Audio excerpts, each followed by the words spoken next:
منیرہ نے آنسو پونچھے، لیکن آنسو رکے نہیں۔ آج خورشید کے لہجے میں ہمدردی کی جگہ اس نے تلخی سی محسوس کی۔ اس کا سینہ غم سے پھٹنے لگا۔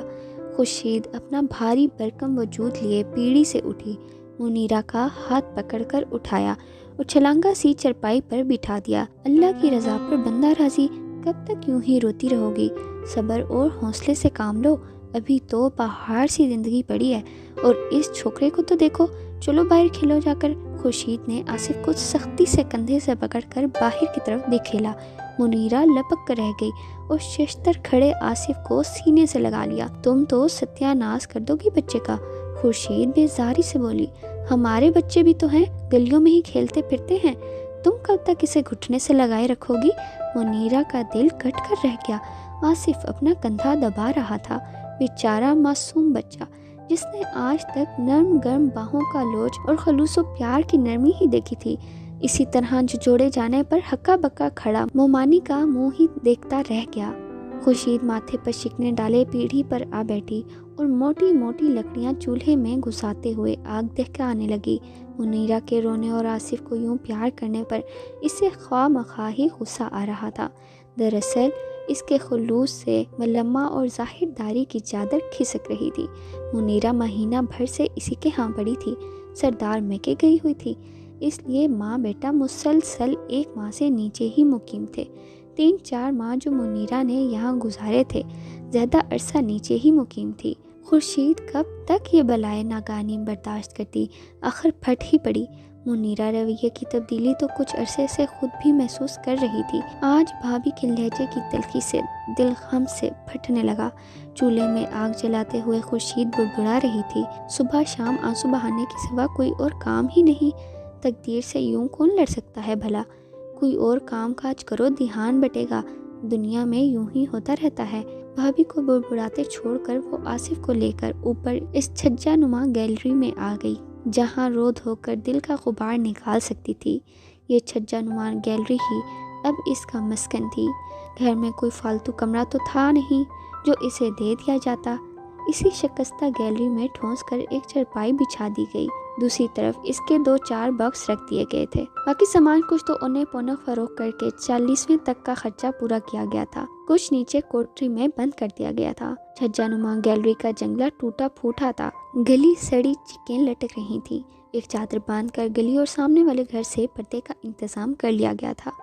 پہل تو منیرہ کا اس جگہ دم گھٹتا، اسے یوں لگتا جیسے جیتے جی وہ بھی منیر کی طرح قبر میں آ لیٹی ہے، لیکن اب یہی جگہ غنیمت تھی اور کچھ نہیں تو جی بھر کر رو تو لیتی تھی یہاں۔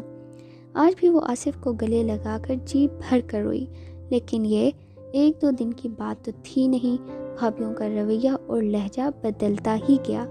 بظاہر سردار نے بڑی ہمدردی ظاہر کی، لیکن رفتہ رفتہ وہ بھی اپنے ہتھ کنڈے استعمال کرنے لگی۔ آصف پلنگ پر چڑھتا تو بری طرح اس کا کان مروڑ ڈالتی، اور رو دیتا تو منیرہ کو ہی ستانے لگتی۔ کچھ تمیز تو سکھاؤ اسے، ہمارا کیا ہے، تمہارا بچہ ہی خراب ہوگا، یہی عمر ہے سیکھنے کی، ہم کچھ کہیں تو برا مان جاتی ہو۔ منیرہ بیچارے کی سمجھ میں کچھ نہ آیا کہ کیا کرے، زندگی اجیرن تھی۔ آصف لاڈ پیار کا عادی تھا، کلیجے پر پتھر کی سل رکھ کر دن گزرنے لگے۔ دونوں بھابھیوں نے کام کاج میں دل لگانے کی تلقین شروع کر دی تھی۔ وہ بچی تو نہ تھی، سب سمجھتی تھی، یوں چارپائی پر بٹھا کر تو اسے کوئی کھلانے سے رہا۔ دونوں بھائیوں نے مہینہ منیرہ کو اپنے ہاں رکھنے کی باریاں مقرر کر لی تھیں۔ مالی حالات دونوں کے ہی اچھے نہ تھے، اس لیے وہ بھی مجبور تھے۔ تقدیر پر شاکر ہو کر منیرہ نے بھی حالات کی تلخیوں کو گلے لگانے کا تہیہ کر لیا۔ اپنی ازدواجی زندگی کی بہاروں کو بھول کر بیوقی کی خزاؤں سے دل لگانے لگی۔ بھابھیوں کے رویے بدلتے ہی گئے۔ اب وہ جس بھابھی کے پاس ہوتی، نوکرانیوں کی طرح کام کرتی، میلے برتن مانجتی، میلے کچیلے کپڑے دھوتی، جھاڑو دیتی، کھانا پکانے میں مدد کرواتی، اور واقعی کام کاج میں دل لگا کر وہ منیر کا غم تو کیا، آصف کو بھی بھول گئی تھی۔ دوسرے بچوں کی طرح اب آصف بھی گندا مندہ پھرتا رہتا تھا، جیب میں گڑ لگے چنے ہوتے، چہرے پر میل کے دھبے، سارا دن اوپر سے نیچے اور نیچے سے اوپر گھومتا پھرتا رہتا، منیرہ نے دل پتھر کر لیا تھا۔ گول مٹول صاف ستھرا آصف اب خورشید کے بچوں ہی کی طرح گندگی کا کیڑا لگتا تھا۔ وہ دل ہی دل میں کرتی لیکن کچھ کر بھی نہ سکتی تھی۔ شروع میں جب وہ ہر روز نہلا دھلا کر آصف کے کپڑے بدلتی تھی تو خورشید نے باتوں باتوں میں جتلا دیا تھا کہ یوں نوابوں کی طرح یہاں رہنا مشکل ہے، روز کپڑے دھونے کے لیے صابن کہاں سے آئے گا۔ منیرہ نے خاموشی سے اپنا طریق بدل ڈالا۔ ہفتہ بھر اس کے کپڑے نہ بدلتی، منہ ہاتھ بھی ڈھنگ سے نہ دھلاتی، صبح سے شام تک جٹی رہتی تھی۔ وقت بھی کہاں ملتا تھا اپنے لال کو سنوارنے کا۔ لیکن ان ساری باتوں کے باوجود کسی نے آصف کے سر پر شفقت بھرا ہاتھ نہ رکھا۔ وہ اوپر آتا تو سردار کھا جانے والی نظروں سے دیکھتی، فتنہ ہے فتنہ قہر آلود نظروں سے دیکھ کر کہتی، نیچے جاتا تو خورشید ڈانٹتی، منہ پھلا کر نقلیں اتارتی۔ بیچارہ بچہ ان باتوں کو کیا سمجھتا، ٹک ٹک ممانیوں کا منہ دیکھے جاتا۔ دن رات کا چکر چلتا رہا۔ آصف کے ساتھ ممانیوں کا رویہ سخت سے سخت تر ہوتا گیا۔ معصوم بچہ ان کے انات کی وجہ تو نہیں سمجھتا تھا، ہاں اس کے ننھے سے دل میں دونوں کے خلاف نفرت کا لاوا پکنے لگا، اور نفرت کے اظہار کا جو طریق اس کی سمجھ میں آیا وہ ان کا کہنا نہ ماننا تھا۔ آصف اس کٹورے میں پانی دینا، سردار لگن میں آٹا ڈالتے ہوئے بولی۔ آصف باورچی خانے کے دروازے میں کھڑا تھا۔ اس نے سردار کی طرف دیکھا ضرور لیکن کٹورا نہیں پکڑایا۔ سنتے نہیں ہو؟ سردار جھلا کر بولی۔ آصف وہیں کھڑا رہا لیکن کٹورے کو ہاتھ نہیں لگایا۔ سردار کو تاؤ آ گیا، ڈھیٹ کہیں کا، سنتا نہیں تو کیا کہہ رہی ہوں میں؟ وہ لگن وہیں رکھ کر اس کی طرف لپکی۔ آصف ڈٹائی سے وہیں کھڑا رہا۔ کیسا نہ ڈر اور ڈھیٹ ہے یہ بچہ، آنکھوں میں آنکھیں ڈالے دیکھے جا رہا ہے اور کہنا سنتا ہی نہیں۔ سردار نے کٹورا آصف کے کندھے پر مارا۔ بدتمیز، وہ غرائی، تم بدتمیز، وہ اسی تیزی سے جواباً بولا۔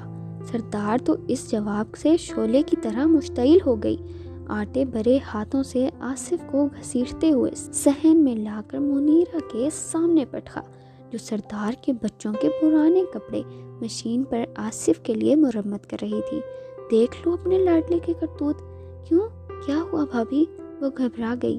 مجھے کہتا ہے بدتمیز، اس نے غصے سے دانت کٹکھٹاتے ہوئے بولا۔ منیرہ تو گنگ سی دونوں کو دیکھتی ہی رہ گئی۔ سردار کی بات کا اسے یقین ہی نہ آیا۔ تمہارے لاڈ پیار نے ستیہ ناز کیا ہے اس کا، کہنا تو کبھی مانتا ہی نہیں، اب بد زبانی بھی شروع کر دی اس نے۔ آصف بیٹے، آپ نے کیا کہا ممانی جان کو؟ منیرہ نے آصف کے دونوں ہاتھوں سے پکڑ کر اپنی طرف کیا۔ لو، اب اس سے یوں پوچھ رہی ہے جیسے میں نے جھوٹ کہہ دیا۔ اللہ میری توبہ، میرا بچہ ہوتا تو گدی سے زبان کھینچ لیتی۔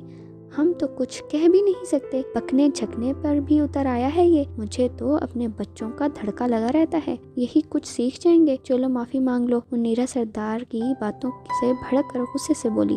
لیکن آصف ڈٹائی سے کھڑا رہا، اس کے چہرے سے جرم عیاں تھا۔ مانگو معافی، اسے جھنجھوڑتے ہوئے منیرہ چیخی۔ کیوں نہیں، ایسا ہی فرمان بردار ہے نا، ممانی سے معافی مانگے گا۔ مانگو معافی۔ نہیں مانگتا، ماں کی سختی پر اس نے پٹخ سے جواب دیا۔ سردار تنزین ہنسی اور منیرہ نے پٹاخ سے ایک تھپڑ آصف کے گال پر چھڑ دیا۔ سردار کے کلیجے میں ٹھن پڑ گئی۔ اس طرح سختی کرو گی تو ہی کام بنے گا، ورنہ دیکھ لینا کیا بنتا ہے بڑا ہو کر۔ خود سر تو ہے ہی، سدھی بھی جہان بھر کا ہے، بگڑ گیا تو سنبھلے گا نہیں۔ وہ بڑبڑاتی ہوئے باورچی خانے میں واپس چلی گئی۔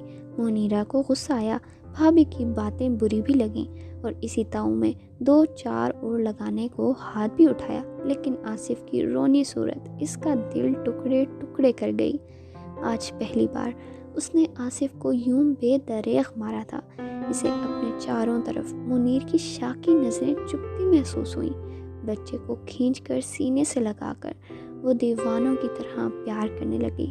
آٹا گونجتے ہوئے باورچی خانے سے سردار بولی، اسی لیے تو بچہ بگڑ گیا ہے، ادھر آیا ادھر پیار کر لیا، ادھر آیا ادھر پیار کر لیا، زمانے سے نرالی ہے اس کی ممتا۔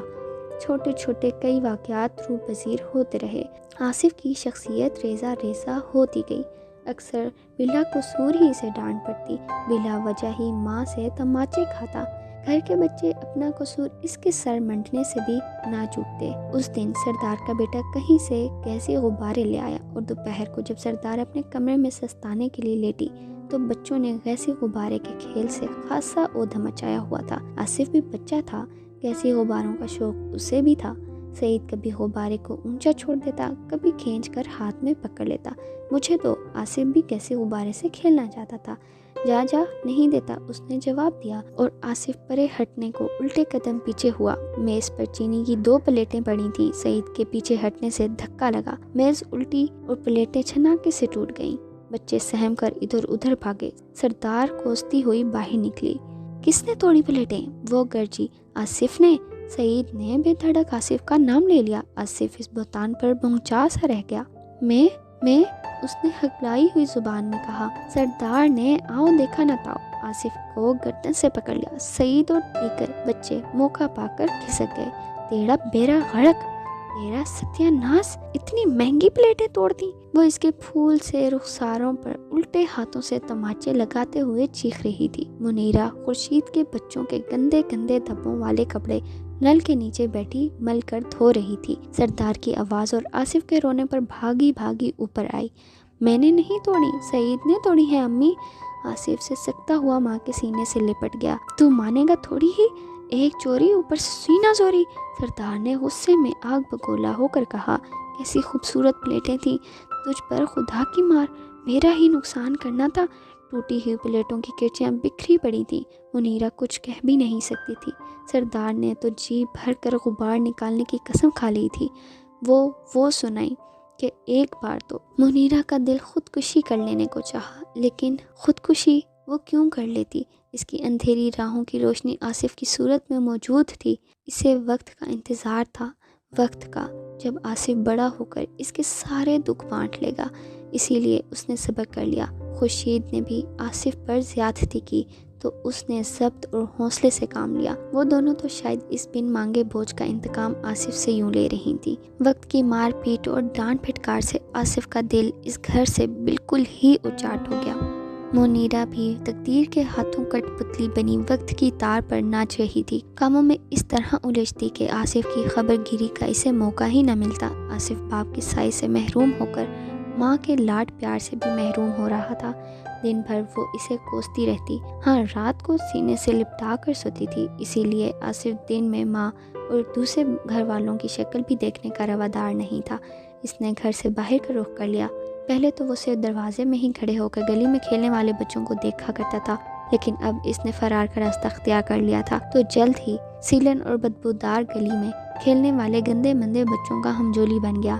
اسے گلی کی فضا بڑی خوشگوار لگی۔ یہاں نہ سردار مومانی کی پیٹ کھاڑ تھی، نہ خورشید مومانی کی خشمناک نظریں، اور نہ ہی گالوں کو سنسنا دینے والے تماچے۔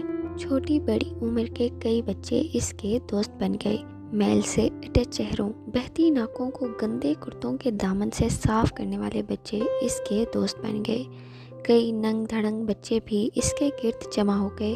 آصف شکل و صورت کے لحاظ سے ان سب سے بہتر تھا اور شاید لباس بھی ان سب سے اچھا پہنتا تھا، اسی لیے سب بچے اس سے مرعوب سے نظر آتے تھے۔ کھیل میں ہمیشہ اس کو پہلا موقع دیا جاتا، اس کو عزت سے بلاتے، مار پیٹ تو ایک طرف، اسے گالی دیتے ہوئے بھی ڈرتے تھے۔ آصف اس اعزاز سے خود کو بڑا معتبر سمجھنے لگا۔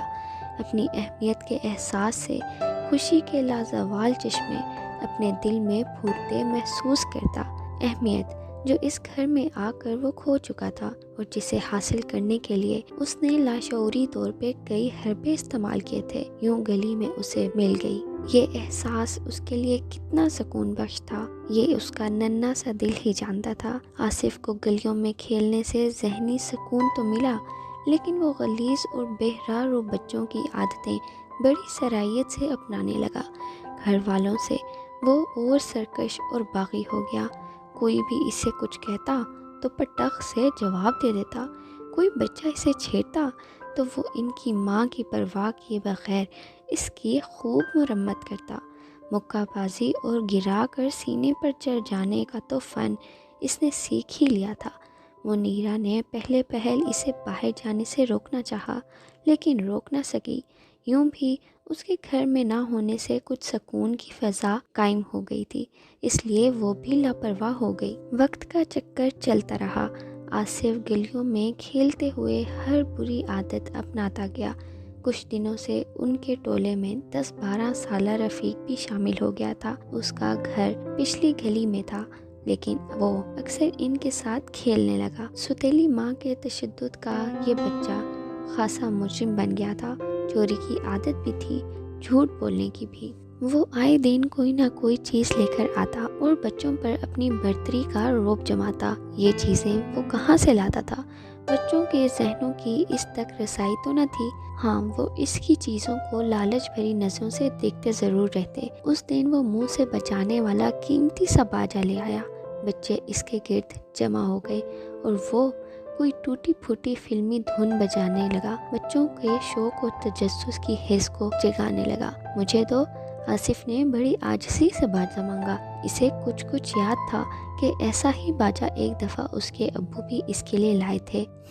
ہٹو پرے، رفیق نے اس کا بڑھتا ہوا ہاتھ پرے دھکیلا اور بچوں کے گھیرے میں سینہ تانے پھر سے بچانے لگا۔ تھوڑی دیر کو دے دو، آصف پھر منمنایا۔ پیسے نکالو تو لے لو۔ پیسے؟ ہاں، ایسا پیسہ لاؤ۔ اس نے چاندی کا گول سکہ چمکتا ہوا روپیہ میلے سے پاجامے کی جیب سے نکال کر آصف کو دکھایا۔ آصف کا دل للچا رہا تھا، لیکن یہ گول سا روپیہ اس کے پاس کہاں تھا؟ تم نے کہاں سے لیا باجا؟ کیوں جی، ہمارا اپنا ہے، مجھے بھی لے دو۔ روپیہ لاؤ اور لے لو۔ اچھا تم ٹھہرو، میں امی سے پیسے لے کے آتا ہوں۔ نہ، رفیق نے اسے واپس بلایا۔ کیوں؟ اس وقت نہیں، کل روپیہ لے کر آنا، اس بجلی کے کھمبے کے نیچے، سمجھے؟ اچھا۔ وہ باجا بجاتا چل دیا۔ بچے چند لمحے اسے حسرت بھری نظروں سے دیکھتے رہے اور پھر اپنے کھیل میں مشغول ہو گئے۔ آصف کے ذہن میں باجے کی دھن گونج رہی تھی، کھیل میں اس کا دل نہ لگ رہا تھا۔ وہ گھر آ گیا، نیچے امی کو ڈھونڈا، وہ نہ ملی تو اوپر گیا۔ وہ سل پر مسالہ پیس رہی تھی۔ امی؟ وہ اس کے کندھے سے پیار سے جھول گیا۔ 1 روپیہ دو امی۔ ہیں؟ دو نا۔ کیا 1 روپیہ؟ کیا کرو گے؟ باجا لوں گا۔ کیسا باجا؟ ماں کو جواب دینے کے بجائے وہ سردار ممانی کی طرف دیکھنے لگا، جو اپنے بڑے بیٹے سے سودا منگوانے کے بعد باقی پیسے وصول کر رہی تھی۔ ان کے ہاتھ میں چاندی کے 3 چمکتے ہوئے سکے تھے۔ اس نے ماں کا چہرہ دونوں ہاتھوں سے گھما کر سردار ممانی کی طرف کر کے کہا، ایسا روپیہ امی؟ منیرہ اس کی معصوم سی حرکت پر ہنس دی۔ اسے کیا خبر تھی کہ روپے کی مانگ کے پس پردہ آصف کی کتنی شدید خواہش میں چل رہی ہے۔ کیا کرو گے روپے کو؟ باجا لوں گا امی۔ باجا؟ ہاں امی، رفیق کے پاس ہے نا باجا، ابو بھی لائے تھے نا۔ اچانک اسے یاد آ گیا۔ منیرہ کی آنکھوں میں پچھلے سال کا وہ واقعہ گھوم گیا جب آصف کے لیے منیر باجا لایا تھا۔ باجا بجانے کے لیے آصف کو کس طرح اس نے تربیت دی تھی۔ ہنسی مذاق اور خوشی کے بھرپور جذبے امنڈ کر اس کے زخموں کو کھرچنے لگے۔ ہٹو بیٹے، اس نے مسالہ مٹی کی پیالی میں ڈال کر سل دھوئی۔ 2 روپیہ، باجا لوں گا۔ اچھے بچے ایسے ضد نہیں کرتے۔ کیوں نہیں کرتے؟ ضد نہ کرو آصف، پیٹوں گی تمہیں۔ آصف پرے ہٹ کر کھڑا ہو گیا، لیکن روپے کی ضد نہ چھوڑی۔ باجا لوں گا، باجا لوں گا۔ رات سوتے میں بھی وہ سسک رہا تھا۔ منیرہ اس کے گالوں سے گال رگڑتے ہوئے پیار کرنے لگی۔ اس کی آنکھوں کے سوتے تو اب شاید خشک ہو چکے تھے۔ اس رات وہ بے چینی سے کروٹیں بدلتی رہی۔ اسے منیر یاد آ رہا تھا، منیر جس کے سامنے آصف کو مارنا تو ایک طرف، اونچی آواز سے ڈانٹنا بھی مشکل تھا۔ آصف باجے کے لیے ضد کرے اور منیر اسے لا کر نہ دے، لیکن حالات وہ کس قدر مجبور تھی۔ آصف صبح اٹھا تو اس کے ذہن میں باجا حاصل کرنے کی دھن تھی۔ وہ کافی دیر تک باجے کے تصور میں آنکھیں بند کر کے پڑا رہا اور عین اسی وقت گلی سے رفیق باجا بجاتے ہوئے گزرا۔ آتش شوق کی آگ اور بھڑک اٹھی۔ وہ بستر سے نکل کر ماں کے پاس جا بیٹھا، جو باورچی خانے میں بچوں کو گھی لگی روٹیاں پکا کر دے رہی تھی۔ سعید جاؤ، پاؤ بھر دہی لے آؤ، سردار نے کہا۔ پیسے دو امی، وہ سامنے کارنرز پہ پڑے ہیں پیالی میں، 3 روپے ہیں، 1 لے جاؤ۔ ہاں، اچھا سا میٹھا سا دہی لانا اور باقی پیسے بھی احتیاط سے۔ سعید نے سامنے چولہے کے اوپر والی کارنرز پہ پڑی پیالی سے روپیہ نکالا، چمکتا ہوا چاندی کا روپیہ، جیسا رفیق نے آصف کو دکھایا تھا۔ 1 لیا ہے امی، 2 وہیں پڑے ہیں۔